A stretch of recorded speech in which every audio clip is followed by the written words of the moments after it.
Now let's actually dive in to the hunger and fullness scale. We want to use this as a tool and use it really well. I've briefly introduced it, now we're going to dive in. We want to turn the scale from this passive awareness tool into an active decision-making framework. So let's dive in first. Let's talk about how to use the hunger and fullness scale without overthinking it. The scale typically runs, well, you'll see 1 to 10. I like to use a 0 to 10 just because 0, stomach is empty. It really just makes sense to me. So lower numbers reflect that stronger hunger. So if we look down here, we've got overly hungry. We want to eat before this point where, we can be irritable. Maybe we have a gnawing stomach or you feel just starving. Comfortably hungry.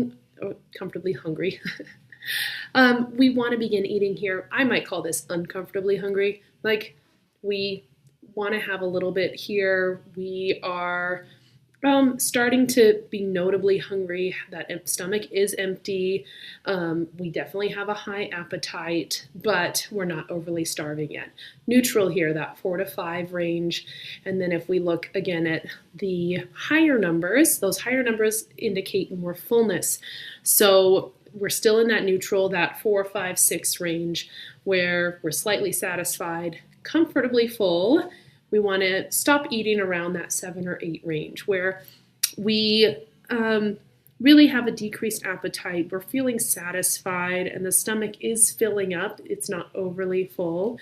Where we do get to the overly full in that 9 to 10, where we're just Thanksgiving stuffed and it can be a little uncomfortable. You need to unbutton your pants, or you're like, oh man, I really overdid it. And just 5 minutes after you finish your meal, you're like, oh, I really did eat too much, because it takes sometimes a while for our brain to actually get those signals that we're totally full. So higher numbers, like I said, reflect that increasing fullness and discomfort. And the number itself doesn't really matter as much. It's more about the patterns that we see.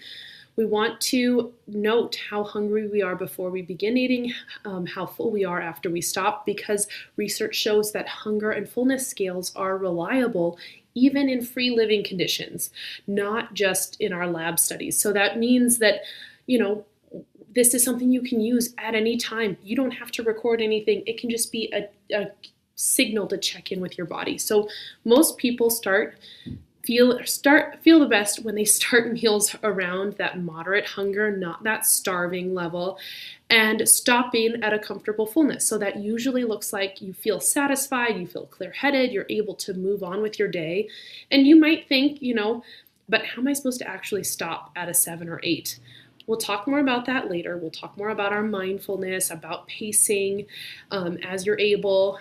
But for now, let's just keep that in mind. And remember that it does take a little while for your brain to actually get the signals that you are full and satisfied. So stopping around that 7 or 8 usually does mean you feel 100% full by 10 minutes or so after that. So that pacing can matter. But for now, let's put this in terms that are actually useful to you. So if you begin recording your hunger before meals or snacks and your fullness afterward, you can see patterns that tell you some really important information. So let's put this in terms of like cues you can watch for, or if you're thinking about implementation intentions, you can put them in if-then terms. So if you're consistently starting meals at extreme hunger, then meals might be too far apart or too low in protein, or some of those satiety layers that we'll talk about soon. If you're hungry again within an hour, check what's missing for satiety in your meals. If hunger feels muted or hard to feel or identify, use some of the structure first and we'll build awareness later. I mentioned there are a couple things that can impact that feeling of hunger. So if you've been restricting for a long time, that can definitely impact it. So if fullness regularly turns into discomfort, this was the one that I was always having to deal with. Slow your pace, practice your mindfulness, or really try to reduce those low satiety foods. We want to just focus on those that are really high satiety.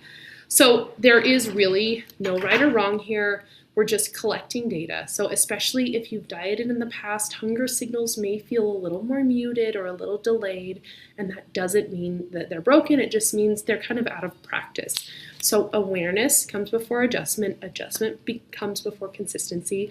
So one of your goals this week is to check in with your hunger and fullness before and after meals for 3 to 5 days, including a weekend day. So you might find that you feel like you've got a handle on tracking and are ready to kind of move away from more of the calorie and protein tracking. And this could be a great way to begin building mindfulness with your meals, especially since you've spent so much time up until now working on that meal balance and that nutrition.